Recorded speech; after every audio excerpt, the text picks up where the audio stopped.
the two biggest things that I tell all of my clients to do is to read as much as possible in whatever area you want to feel comfortable writing about or talking about, and to practice writing a little bit every day.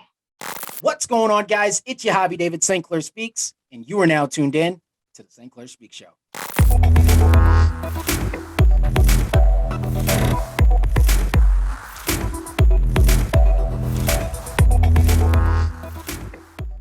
You are now tuned in to the St. Clair Speaks Show. What's going on, guys? Welcome back to the St. Clair Speaks Show podcast. I'm your host, Yahavy St. Clair. Guys, we have another incredible guest. I am sitting down with Tina Crouch, the professional word nerd.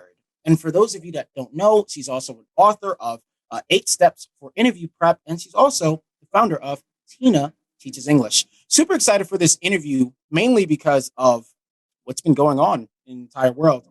There was something that kind of like stuck in my mind, and once I seen like Tina come up in my schedule, I'm like, okay, I'm a little bit more fired up for this because people are either applying for positions and they're instantly leaving because they have a lot more options out there.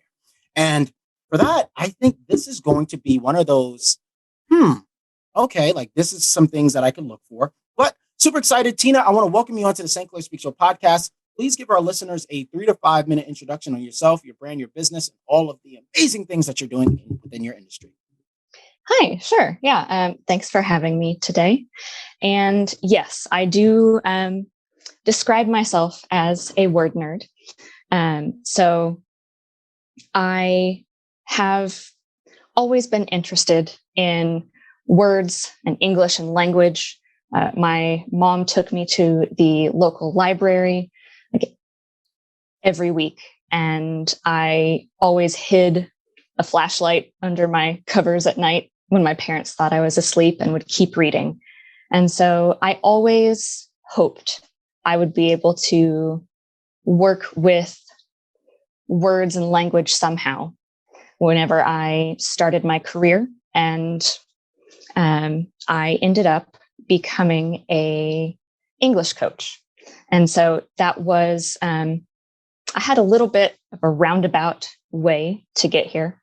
My first job was social media management, and I helped all of my coworkers create and edit blogs and papers and things with easier to read language, because I worked with a lot of accountants who were much better with numbers. And then I started working with social media groups and helping with a digital marketing conference.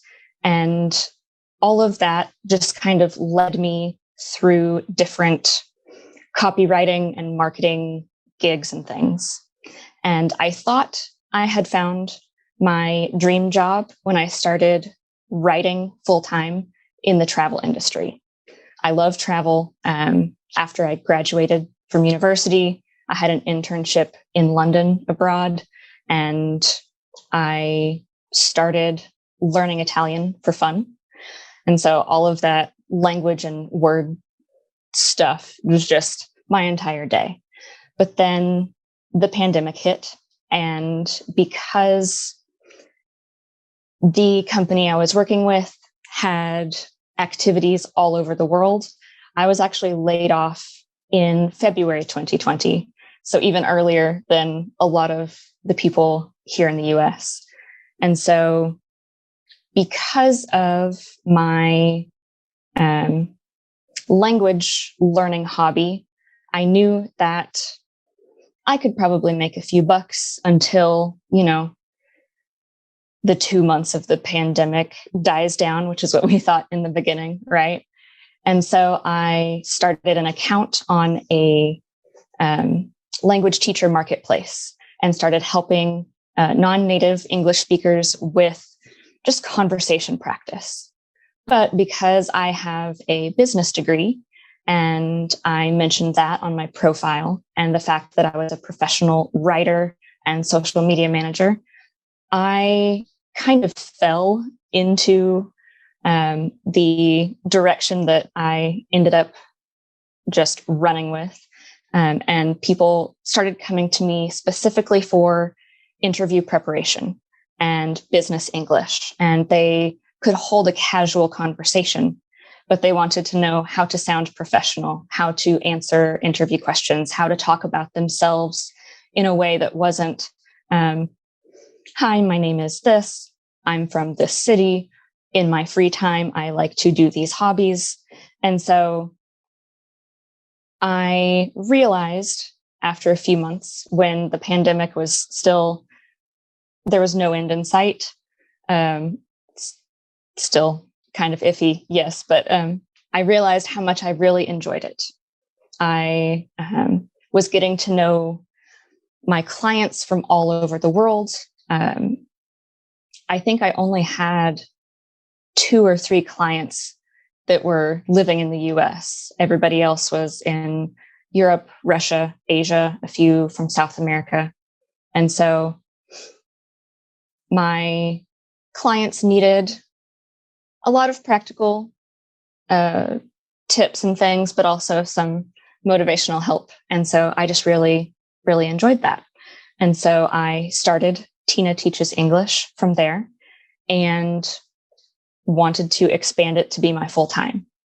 And because I've always loved writing, and I knew that if I wanted to make this business work for me in the long term, I needed to expand and scale. So I wrote 8 Steps for Interview Prep, the book, and I edited it and self-published it so that more people could buy it, download it, get some use out of it. In the process of writing that, I interviewed some HR experts that I've known from other jobs in my career. So everything is accurate from the recruiting and HR side. And we're kind of winding into the part of my story where I am now. And I'm continuing to try to expand on the interview prep side of things, where I can come out with more courses, programs, workbooks, things like that, to really help and motivate people to be able to talk about themselves in the best light possible. Ooh, Tina, you said a lot, and there was a lot of notes that I was taking when you were talking. So all right, I have to direct myself because I could go so many different ways with this. I love how you brought up conversation practice. I love how you brought that up. So let me talk about the book for a little bit. I want to just pick your brain about the book with 8 Steps for Interview Prep. Who is this for? Is there a specific demographic? Is it more so just for everyone? Because I believe we could all, benefit from just, going on an interview and having a little bit more preparation. Yeah. So I wrote this book starting from the notes I take with my non-native English-speaking clients. And so the express purpose is to really break things down as simply as possible for people who learned English as an additional language instead of their first language. However, because I interviewed a few HR experts and asked them things like, what is something that you wish more people knew when they came in for an interview? What are some of the most common mistakes people make? I think that everybody could get use out of this book. I've had my own American friends read through this as they were going on interviews themselves, and it helped them. I've sent these out to some other family members, and most of the reviews that I've gotten from native English speakers have all said that it's useful no matter what your native language is, as long as you are interviewing in English. Right now, that's exactly what, really good response, by the way, but that's exactly where I was going with this, because it's like, wait a minute, like your book could just benefit just everyone. I believe we could all brush up on these interview skills. This is why I love podcasting, because it's only been almost 2 years for me. But that conversation practice that you mentioned, I kind of want to swing back to that, because I think we could all benefit from conversation practice. Man, I'm not going to throw anyone under the bus, but I've done some interviews where it's like, man, a couple people need some conversation practice. Let me act, like, I just want to kind of like unbox that, because for me personally, that's so big because of the podcast. Can you tell us, like, what is conversation practice to you, if you could break it down for us? Yeah. So in the context of me speaking with my clients, or even when I schedule tutoring sessions with my Italian tutors, as I'm learning another language myself, it's usually taking the things that you have in your head and practicing getting them out into the air verbally. As a writer, I know that all of my conversations with my clients has even helped me with my own conversational skills. It's always been easier for me to write out what I'm thinking instead of verbally say what I'm thinking. But it also really is about being conscious of the back and forth between whoever is in the conversation, with practicing asking questions, practicing answering questions with open ends, and trying to draw everybody else in with you, instead of just being in your head like, okay, they asked me this question, how can I best answer it? And it's just relaxing and being able to actively listen and actively participate without letting one side dominate too much. Good point. Good point. If you're familiar with social audio, the app Clubhouse, one of the things that I struggled with earlier on, and I've been on the app for over a year now, was in the beginning, I don't know. I guess I needed a lot more conversation practice, and all I was doing was just talking into a phone. But I just found myself tripping and stumbling over the things that I wanted to say. I just found it so weird. But yeah, as you mentioned, it is that practice, and just thinking about what you want to say before you say it. So spot on, spot on. And right before, so there's another point I want to get to. Right before we started recording and we started this interview, I told you I wanted to bring up LinkedIn. And one of the things that I've noticed, and this was like, I don't know how many months ago, but during like the pandemic, I guess I was applying for work or whatever, and I was looking for these positions, but it was all remote. And even the process of applying for work now, because they're hiring on various different states, sometimes out of countries, they make us take these language exams. So I want to know, like, your take on that. Like, what's your thoughts and thought process on, whenever, you have your clients and the people that you're working with, when they're faced with these language exams to get to that next step for that particular role? What's your thoughts on that? I think it is a very clunky attempt at a solution to an issue that I know is really important for companies and employees. Because on one hand, I do have a lot of clients who are very, very good at the technical aspects of their jobs, but talking about it in English is difficult for them. And so I think that for certain positions, skills tests might be more important, or they should probably weigh more than the language component, unless their language level is just so beginner, it's difficult to communicate at all. And I think that, at least I hope that, as a society, we're kind of getting closer to the space where things like accents or just benign grammar mistakes aren't judged as harshly if you can get your point across, if you can understand and be understood.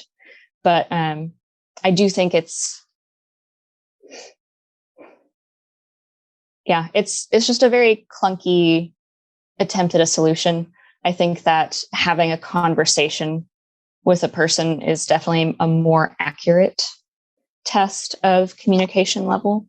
But there are a lot of different exams that are necessary for things like immigration and getting into universities and things like that. But most of my clients are not generally studying for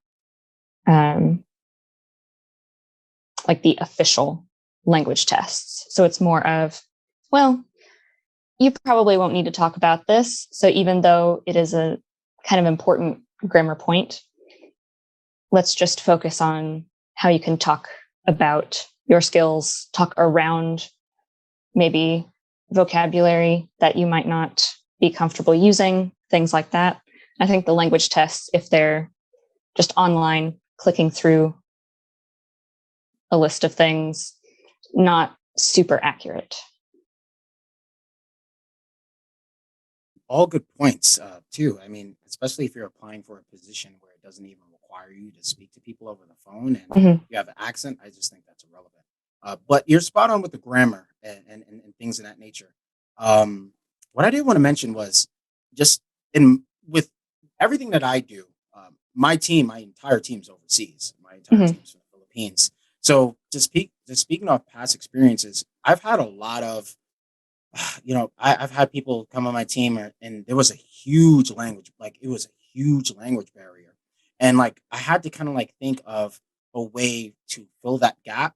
So one of the things that I would do was I would use like Loom and I would just like screen record whatever the task is. And I'll say, hey, okay, like this is what you do, boom, boom, boom. And I would just like be thorough with it. And like, I'll just send that like, hey, do you understand the work?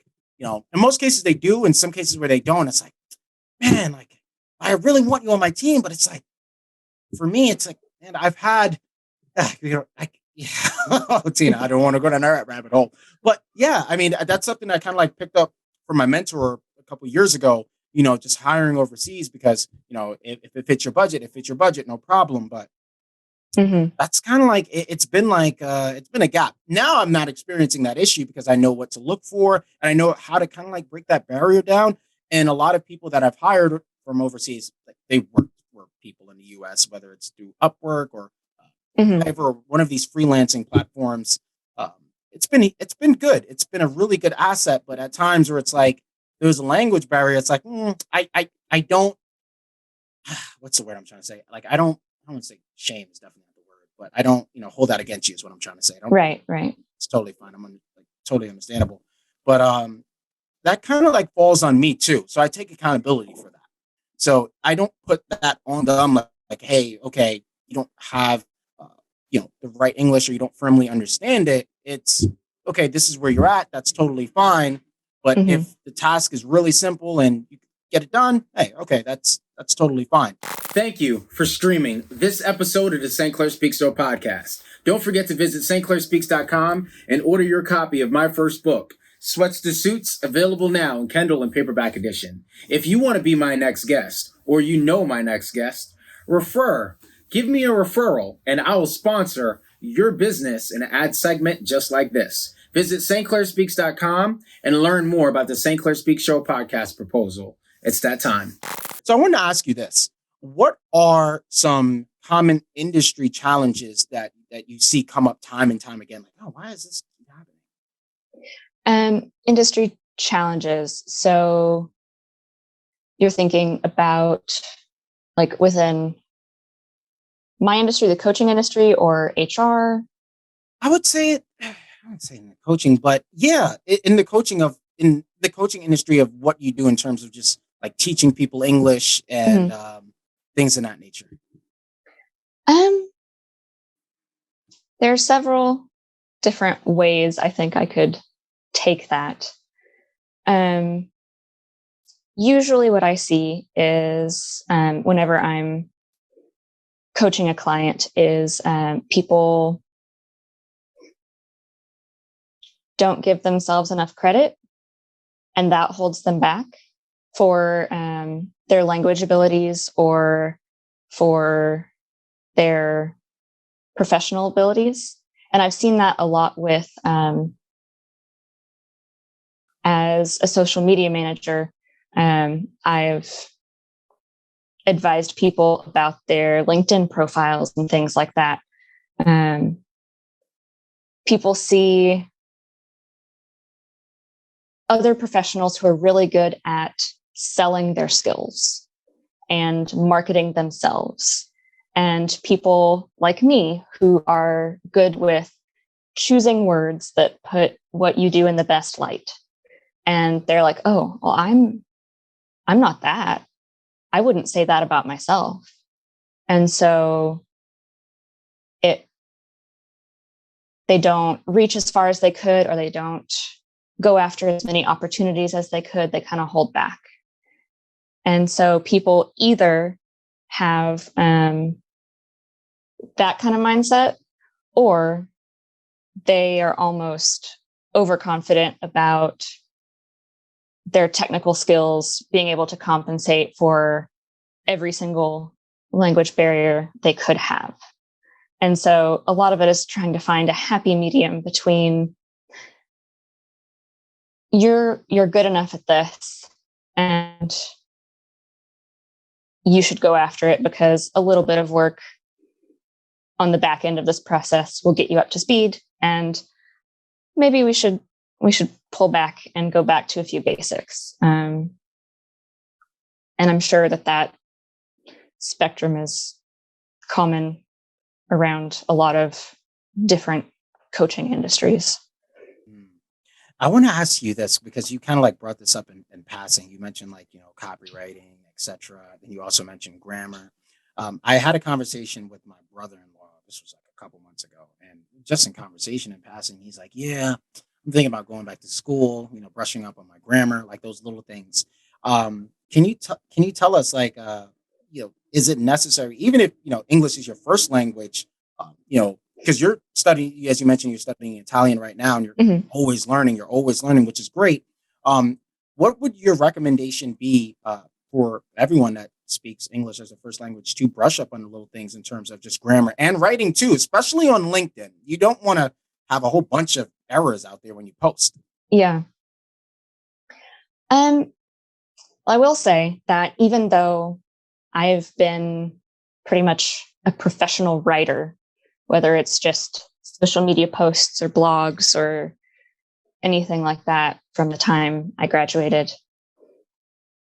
it's not very common for native speakers to actually remember all of those grammar lessons and understand the technical mechanics of what makes a sentence work or not work.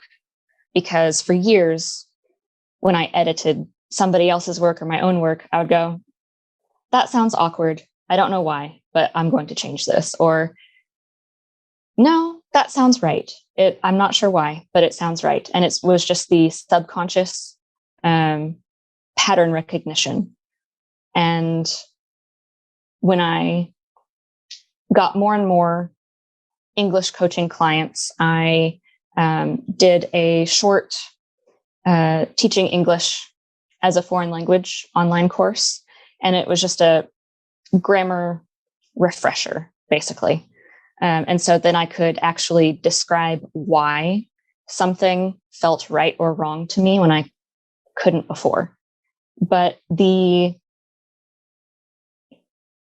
two biggest things that I tell all of my clients to do is to read as much as possible in whatever area you want to feel comfortable writing about or talking about, and to practice writing a little bit every day. And the way I usually ask them to do that is with just free writing exercises. So set 5 minutes on your phone and write without stopping until that 5 minutes is up, and then just throw it away. Don't even look at it. Don't worry about it. Don't go back and edit it unless you really, really want to. And even in that case, I suggest putting it away for at least a week so you don't have to look at it. But read, then write. Read, then write. And if you come across something that you don't understand and you want to, you can look up the rule. But in general, our brains are better at pattern recognition after reading the correct way to phrase things, to say things, than just trying to drill rules and things like that. I love how you brought that up. I got a really good one for you right now. I want to know, what's your thoughts? Because I recorded my book. I did my book, voice to text. And I'm hearing everyone recommend, it's easy to write a book. Do the voice to text. What's your take on that? Because when you read that back, it doesn't sound right. So what's your thoughts on the whole voice to text translation? As long as you don't mind an editing process, I think it's great. As a writer, I do not express myself best verbally. I know it takes longer for me to formulate my thoughts to get the full sentence out there. And so it's faster for me to type all of my thoughts. Especially since now I'm used to typing notes when I'm on a call with my clients. I'm basically transcribing my grammar and vocabulary corrections as we're talking. And so all the way around for me, voice to text would actually slow me down. But it's different. It's a different pathway in your brain to get words out verbally than to get words out through writing. And so if a certain person's barrier to writing a book is that they think and express themselves best when they let it out verbally, I think it's fantastic, as long as you don't mind an editing process. There are a lot of free grammar editors out there that can get you started. I like Grammarly. It catches most things, especially for non-native speakers who make the basic grammar mistakes. And also Hemingway app. Hemingway app will tell you what grade level your writing is and give suggestions for especially convoluted sentences. Say if you have too many adverbs or whatever type of suggestion they make besides just errors, even though I ignore maybe 20% of what Hemingway app will tell me I should probably change. But taking things through that process, I think, will fix a lot of the voice to text with the shortest amount of editing time possible. Good point. All good points. I want to ask you this. I got two good ones for you. What are some tips and tricks to getting over writer's block? Because it happens, and it happens to the best of us. How do you get out of that? Is it a mindset thing? Is it like you just need personal time off? Like, how do you get over that? I think that it can depend on the cause of the writer's block. Sometimes if someone is not confident enough in how good their thoughts are on the subject, that can cause some writer's block, and it can just need some time away to think things through. My general rule of thumb for myself is if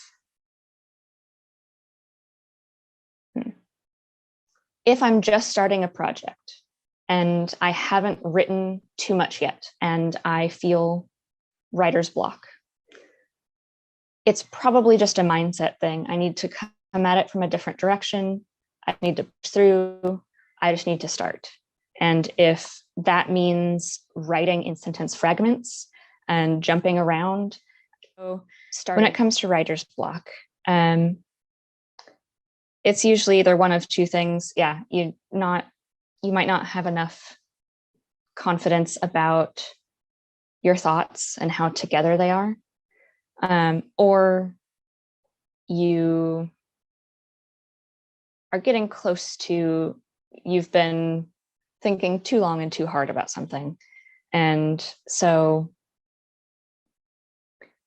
in the first case, that usually happens when you're just beginning a project or you're starting a new section of a project. And the way I get through that is I will force out whatever words I can. I will write in sentence fragments. I will start an outline and maybe fill it out in reverse. Wherever I have a halfway decent thought, I will just get it out onto the paper or onto a document. And then I'll let myself kind of step back, take a break for a bit, and let it percolate in my brain. The other type of writer's block that I generally see is if you're too close to something that you've been working on for a while, and you might be repeating yourself, or you know that there's an idea, a word, a phrase on the tip of your tongue, and you know it's there, you just can't get it. In that case, that's when I will walk away, do some yoga, go for a run, do something active, and try to forget about it, maybe sleep on it. That's when the idea will kind of come back to me. But one of my favorite fictional authors, I follow her on Twitter, and I have for years. And she's the reason why I did not get an English degree, because she said, if you want to be a writer, major in anything else if you're going to college, so that you have something to write about. And it was good advice, because I write about business. I got a business degree. And she also has said that when she's editing the manuscript for any of her novels, she cannot tell a difference in quality from the days where she felt inspired and everything flowed smoothly and perfectly, and she was happy with her ideas as she was writing, versus the days where everything felt like a struggle and she was forcing out every single word, every comma, every period, every quotation mark. In the editing process, she said the word quality was exactly the same.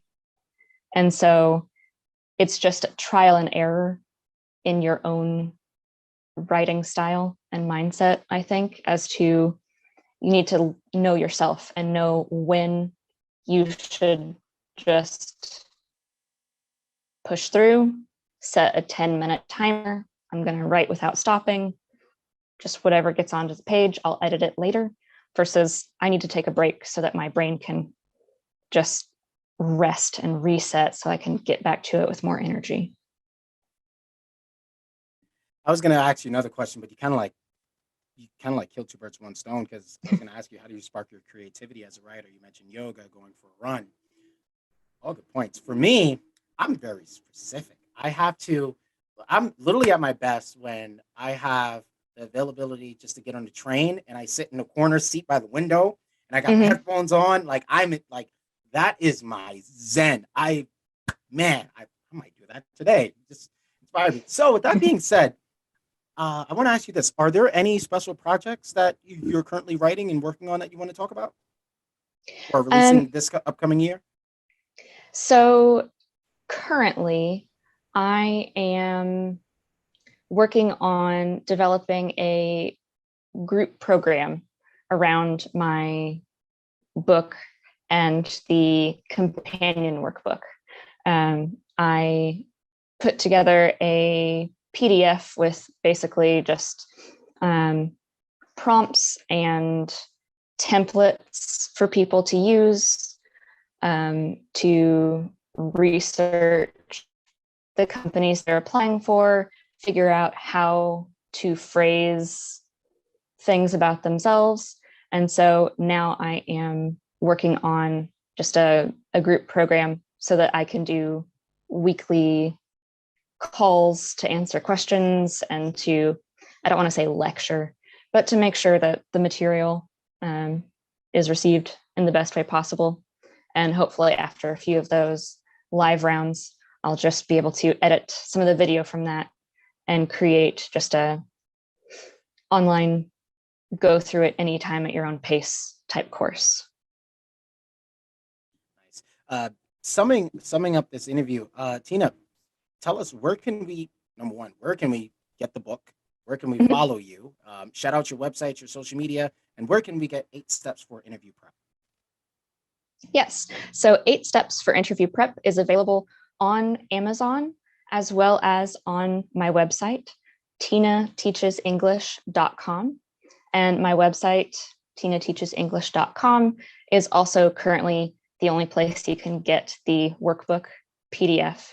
And I am on both Instagram and Facebook at Tina Teaches ENG.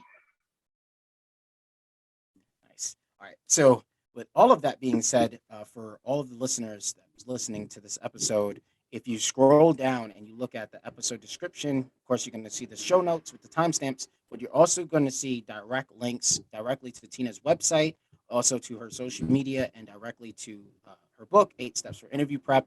I believe we could all benefit from the interview prep. Like, literally, this is the book for you. If you are in between looking for jobs and you want a better opportunity, well, you got to show up for these interviews, right? And you got to be prepared. And, Tina touched on so much, but there's so much more in her book. So do yourself a favor. Don't do yourself a disservice and not get the book, but do yourself a huge favor. Invest in you. Get the book. If you want a better opportunity, you got to be better prepared for these interviews. And, like I always say, what good is information if we don't apply it? Apply what you've learned today. And there's so many different ways for you to get better, even if it's not an interview prep and conversation practice and grammar. And Tina teaches English, literally, but she's still learning other languages, right? So if you feel like you think you know it all, you know nothing. So go out there, learn more. Don't be afraid to fail and fail forward. So I want to thank you guys for listening to this episode and streaming this episode.